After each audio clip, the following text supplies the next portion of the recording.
BBC নিউজের নিয়মিত আয়োজন সংবাদ সম্প্রসারণ সবাইকে স্বাগত জানাচ্ছেন মুক্তাদির অনেক দিনের বাছাই করা সংবাদ এবং এর পর্যালোচনা নিয়ে সংবাদ সম্প্রসারণে আজ অতিথি হিসাবে অনলাইনে যুক্ত আছেন চ্যানেল ওয়ানের editor in chief Nazmul Ashraf এবং অল্প কিছুক্ষণের মধ্যেই যুক্ত হবেন সিনিয়র সাংবাদিক জহিরুল আলম। স্বাগত নাজমুল আশরাফ সংবাদ সম্প্রসারণে। আমরা আলোচনায় ফিরছি।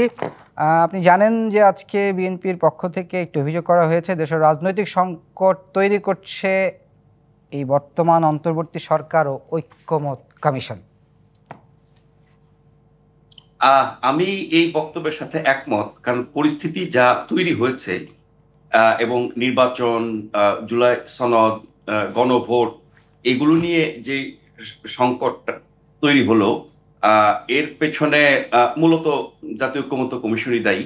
কারণ ৮ মাস ধরে দিনের পর দিন ঘন্টার পর ঘন্টা আলোচনা করে যে সনদ তারা চূড়ান্ত করলো, যে সনদে সবাই একমত হলো, এখানে বিএনপি কিছু নোট অফ ডিসেন্ট বা আপত্তি জানালো, এই সব কিছু মিলে কিন্তু সনদটা চূড়ান্ত হয়েছে এবং সেই সনদ এনসিপি ছাড়া বাকি দলগুলো সই করেছে, মানে বিএনপি করেছে, জামাত করেছে, আর অনেক দল করেছে। এখন ছিল এটা বাস্তবায়নের পালা। তো এখন যে বিষয়টিতে তারা সবাই একমত হলো, তার বাস্তবায়ন কিভাবে হবে, কোন প্রক্রিয়ায় হবে, সেটার ব্যাপারে তো ঐক্যমত দরকার ছিল। সেটা নিয়েও তো আলোচনা হয়েছে ঐক্যমত কমিশনে। কিন্তু সনদ চূড়ান্ত হওয়ার পর ঐক্যমত কমিশন এর বাস্তবায়ন নিয়ে যে ঘোষণা দিয়েছে, সেখান থেকে কিন্তু অনৈক্য শুরু হয়েছে এবং সেদিন থেকেই বিএনপি বলছে যে ঐক্যমত কমিশন অনৈক্য তৈরি করছে এবং যেই সনদগুলোতে তারা সই করেছেন তাতে পরিবর্তন এবং কিছু জিনিস বাদ দেওয়া, যোগ করা, এই কাজগুলোর ব্যাপারে বিএনপি বলছে যে তাদের সাথে প্রতারণা করা হয়েছে। এর মধ্যে আরো যুক্ত হচ্ছে সংকটে, এটা তো একটা বড় সংকট হয়ে গেল যে বাস্তবায়নটা কিভাবে হবে। তারপরে গণভোট, সেই গণভোট কি জাতীয় সংসদ নির্বাচনের সাথে একই দিনে হবে না আগে হবে, এটি নিয়ে আরেকটা বিতর্ক আছে। এবং বাস্তবায়নের যে সুপারিশ করেছে ঐক্যমত্য কমিশন, এই ব্যাপারে শুধু বিএনপি না, আমরা সংবিধান বিশেষজ্ঞ, আইন বিশেষজ্ঞ সহ বিভিন্ন জনের কথায় যেটা শুনলাম বা শুনছি, সেটি হচ্ছে যে এটা আসলে সাংবিধানিক না এবং আইনি প্রক্রিয়া না, যে প্রক্রিয়ায় তারা বাস্তবায়নের কথা বলেছে। এখানে জামাতের সবচেয়ে বড় ভূমিকা আছে এই সংকট তৈরি বা এই বিষয়গুলো নিয়ে যে একটা ঐক্যমত্য এসে সনদ চূড়ান্ত করে সবাই সই করলো, সেগুলো বাস্তবায়ন হবে, তারপর নির্বাচন হবে, তারপরে আমরা গণতন্ত্রে ফিরে যাব।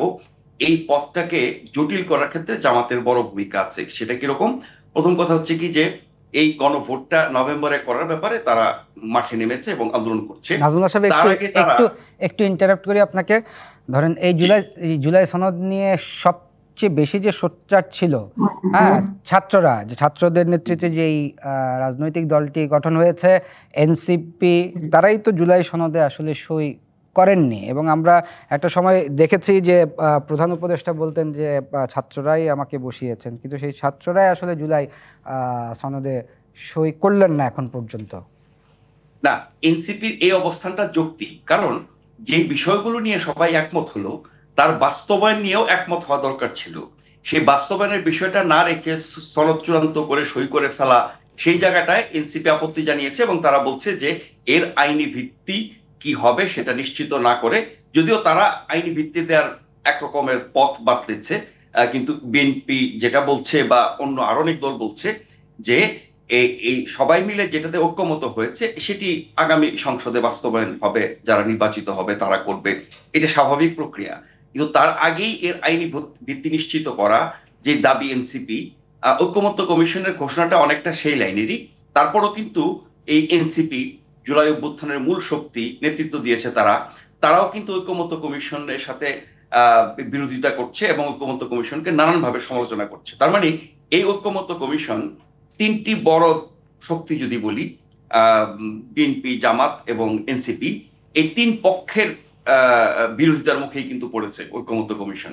এবং ঐক্যমত্য কমিশন যেটা করছে এবং ঐক্যমত্য কমিশনের ভূমিকার কারণে যে সংকট তৈরি হচ্ছে, সেখানে আমি যেটা একটু আগে বলছিলাম যে জামাতের ভূমিকাটা হচ্ছে তারা পিয়ার নিয়ে মাঠে নেমেছে, তারা এখন গণভোট নভেম্বরে করার ব্যাপারে মাঠে নেমেছে।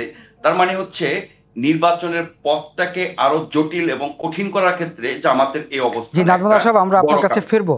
আমরা ফিরবো। আমাদের সাথে যুক্ত হয়েছেন সিনিয়র সাংবাদিক জহিরুল আলম। আমরা জানি যে কালকে আইন উপদেষ্টা বলেছেন 270 দিনও আসলে রাজনৈতিক দলগুলোর মধ্যে অনৈক্য একটি হতাশার মানে উনি দেখতে পাচ্ছেন। এবং জহিরুল আলম, আপনার কাছে একই প্রশ্ন যেটা নাজমুল আশরাফকে দিয়ে শুরু করেছিলাম, যে বিএনপি আসলে রাজনৈতিক সংকট তৈরি করছে এই অন্তর্বর্তী সরকার এবং ঐক্যমত কমিশন, তার সাথে আমি একটু আপনাকে প্রশ্নটা করতে চাই।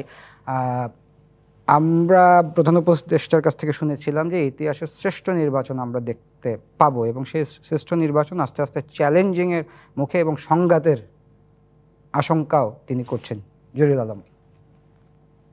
না, এখনকার যে পরিস্থিতি আসলে দেখা যাচ্ছে এটা পেন্ডুলামের মতো, কখনো মানে সূর্যালোক, কখনো মেঘ, কখনো অনিশ্চয়তা। এটা আমার মনে হয় যে বাংলাদেশের যে রাজনৈতিক বাস্তবতা, সেই বাস্তবতায় এটা অস্বাভাবিক কিছু না। হতাশা আসে, আবার আশার আলো একটু জাগে। মনে তো হচ্ছিল যে নির্বাচনটি মানে এখন আসন্ন এবং সবাই নির্বাচনমুখী হয়ে যাবে এবং সব কাজ মোটামুটি গুছিয়ে আনা হয়েছে। ঐকমত্য কমিশনও তাদের কার্যক্রম শেষ করে এনেছিল। কিন্তু আসলে বাংলাদেশের যে মানে রাজনৈতিক দলগুলোর যে বন্দোবস্তের কথা বলা হচ্ছে, এইগুলোর মধ্যে কিন্তু আমি দেখেছি সবসময় যে এক ধরনের অনিশ্চয়তার বীজ লুকিয়ে আছে। কিন্তু সবাই মুখে মুখে অনেক কথা বলছেন, কিন্তু প্রত্যেকেরই যার যার একটা রাজনৈতিক গোপন আকাঙ্ক্ষা আছে, যেগুলো ধীরে ধীরে প্রকাশিত হয় এবং এটা তারা কৌশলগত হাতিয়ার হিসেবে তারা ব্যবহার করেন।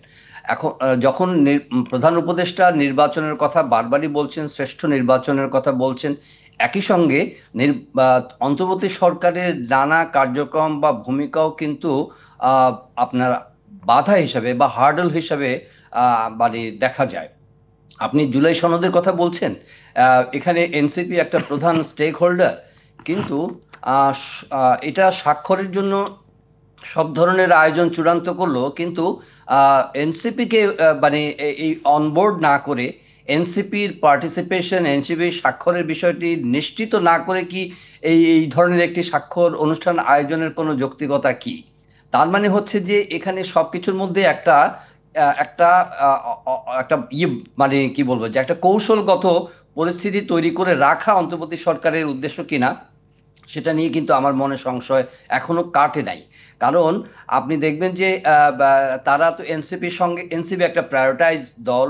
আমরা সবসময় দেখেছি যে অন্তর্বর্তী সরকারের সঙ্গে তাদের অন্যান্য দলের চেয়েও এনসিপির সঙ্গে সম্পর্ক, তাদের সঙ্গে ডায়ালগ, তাদের তাদের পরামর্শ শোনা, সব কিছুর মধ্যে কিন্তু এক ধরনের আদর, ভালোবাসা এবং যত্নের সম্পর্ক আছে। তাহলে এ ধরনের একটা মেজর ইভেন্ট তাদের বয়কটের মধ্য দিয়ে হতে পারলো কি করে? সুতরাং এগুলো সব কিছু মানে প্রি স্বাক্ষর মানে সমঝোতার বিষয় ছিল, কোনো কিছুই নিশ্চিত না করে। হ্যাঁ, এখানে আশরাফ ভাই যেটা বললেন সেটা তো সত্যি, যে এটা একটা লিগালি বাইন্ডিং ডকুমেন্ট যদি না হয়, তাহলে এই ডকুমেন্টের কনসিকুয়েন্স নিয়ে সবার মনে কিন্তু সংশয় থাকবে।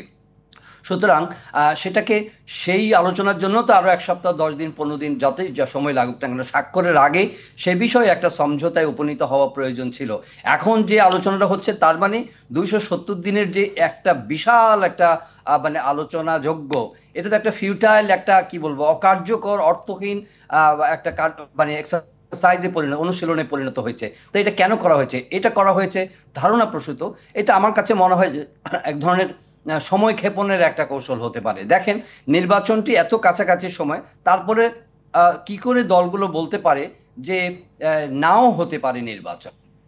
মানে নির্বাচন তো একটা অ্যাবসলিউট আকাঙ্ক্ষা, নির্বাচন নাও হতে পারে, এটা কেন এই বক্তব্যটি আসবে?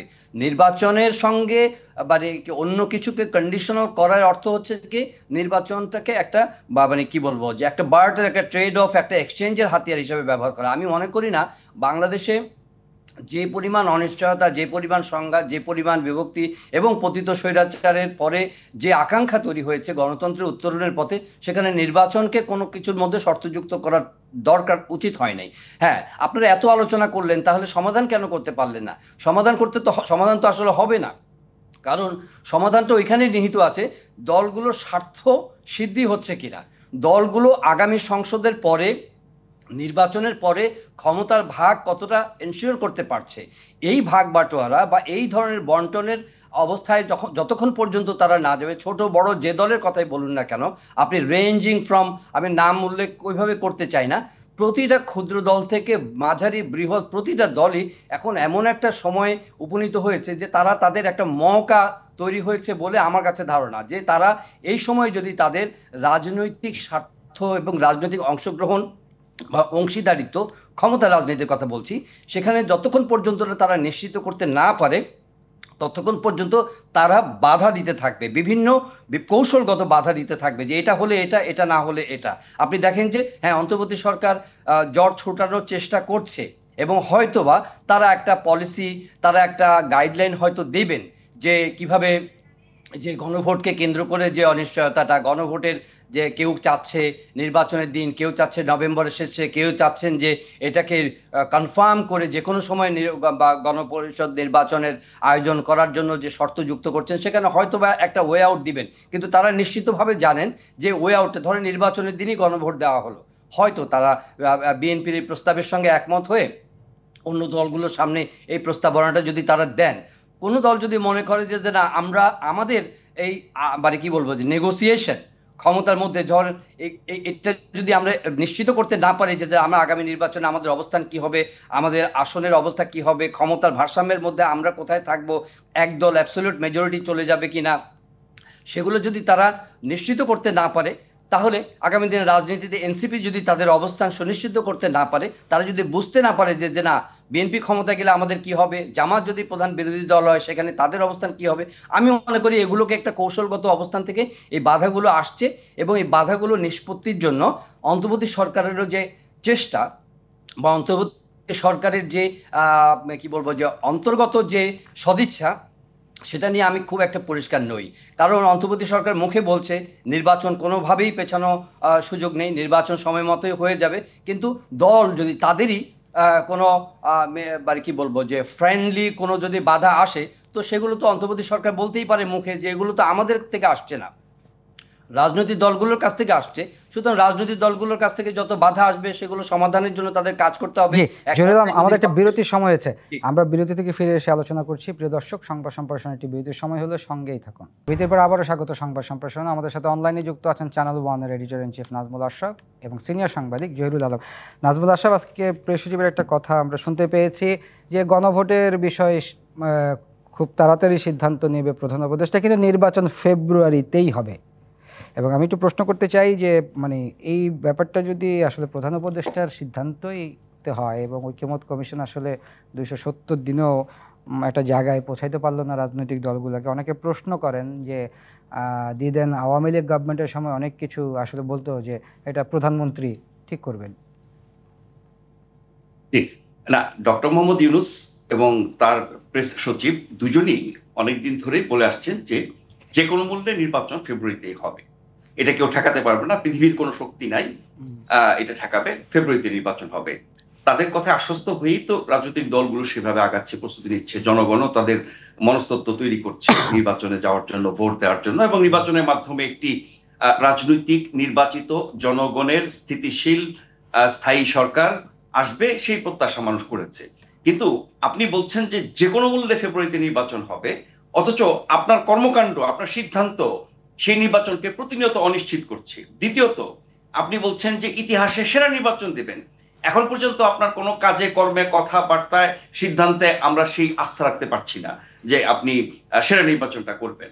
এখন এই যে একটু আগে আমি এবং জহিরুল আলম দুজনই বলছিলাম যে 8 মাস ধরে আপনি যে সংস্কার নিয়ে কাজ করলেন, একমত হয়ে তারপরে আপনি সনদ চূড়ান্ত করে সই নিলেন, তাহলে এখন যে প্রশ্নগুলো উত্থাপিত হচ্ছে এগুলোর ব্যাপারে আপনি কেন একমত হলেন না? কিভাবে বাস্তবায়ন হবে, কিভাবে আইনি ভিত্তি দেবেন, গণভোট আপনার কখন হবে, এই বিষয়গুলোতে আপনি একমত না হয়ে কেন বাজারে ছেড়ে দিলেন? এগুলোতে তো এখন কেওয়াস লাগছে। প্রত্যেকটা দল, জহিরুল আলম ঠিকই বলেছেন, যার যার স্বার্থে, যার যার অবস্থান থেকে, যার যার রাজনীতির জায়গা থেকে তারা খেলছে। ছোট বড় সবাই এখন মহারাজা, কোন দলই নিজেদেরকে মানে ছোট মনে করে না, এবং যেই দল হয়তো জামানত হারাবে তারাও ভাবছে আমরা আগামী দিনের সরকার, ওরকম ভাব সাব নিয়ে তারা কথা বলেন। মানে প্রত্যেকটা দল, ছোট বড় মাঝারি, সবাই এখন এত বেশি প্রভাবশালী এবং এত বেশি শক্তিশালী দেখানোর চেষ্টা করে, এবং সেই মোতাবেক সরকার বা আপনার ঐক্যমত্য কমিশন তাদের সাথে কাজ করেছে, কিন্তু সবাইকে এক জায়গায় আনতে পারলো না। এখন যে বিষয়গুলো নিয়ে বিতর্ক এবং সংকট তৈরি হয়েছে, এইটা যদি না মেটাতে পারেন, আপনি কিভাবে নিশ্চয়তা দেন ফেব্রুয়ারিতে নির্বাচন হবে? যে কথাটি অনেকদিন ধরে আলোচিত, যে নির্বাচনের কথা যতই নির্বাচন কমিশন বলুক, যতই সরকার বলুক না কেন, যতই দলগুলো প্রস্তুতি নিক না কেন, নির্বাচন আদৌ হবে কিনা এটা নিয়ে অনেক সংকট আছে। কারণ যা কিছু আমরা দেখি, যা কিছু আমরা শুনি, তার পেছনে অনেক কিছু আছে। সেই অভ্যন্তরীণ শক্তি বলি, বহিঃশক্তি বলি, কাছের শক্তি বলি, দূরের শক্তি বলি, তাদের নানা রকম ক্রিয়নকের শিকার তো আমরা হয়ে আছি গত 15 মাস ধরে। এটা তো কম বেশি সবাই বোঝে। ফলে কোন দিকে যাবে পরিস্থিতি, আদৌ নির্বাচন হবে কিনা, যে সংকট তৈরি হতে পারে সেই সংকট কিভাবে উত্তরণ হবে, সেই সংকটে ফলাফল কি দাঁড়াবে, এসব পরিকল্পনা সিদ্ধান্ত কোন জায়গায় গিয়ে দাঁড়াবে, আমরা এগুলো জানি না। ফলে অনিশ্চয়তা তো পদে পদে আছেই। জি, আমরা একটু জহিরুল আলমের কাছে যাই।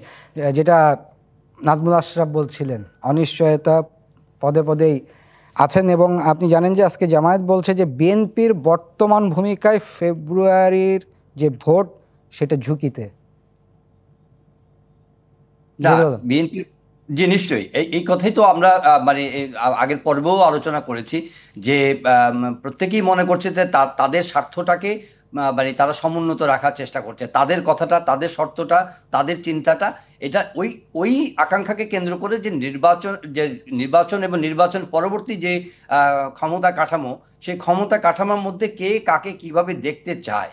বিএনপি দেখতে চায় যে আমরা যদি একটা দুর্বল মানে মেজরিটি হিসাবে আগামী দিনে ক্ষমতায় যাই, তাহলে তাদের নানা ধরনের সংকটের মুখোমুখি হতে হবে, এবং সেটার মানে বার্তা ইতিমধ্যেই কিন্তু কিছুটা মানে অনুভূত হচ্ছে। ধরেন জামাত যে ভাষায় কথা বলছে, জামাত হয়তো চিন্তা করবে যে যদি ব্রুট মেজরিটি নিয়ে যদি বিএনপি ক্ষমতায় যায়, তাহলে এই যে তাদের তাদের যে রাজনৈতিক প্রভাব বা তাদের যে রাজনৈতিক যে আকাঙ্ক্ষা বা যে ধরনের সম্ভাবনা তৈরি হয়েছে, সেগুলো ফ্রাস্ট্রেটেড হয়ে যেতে পারে। কাজেই যতটা সম্ভব তাদের কন্টেইন করা।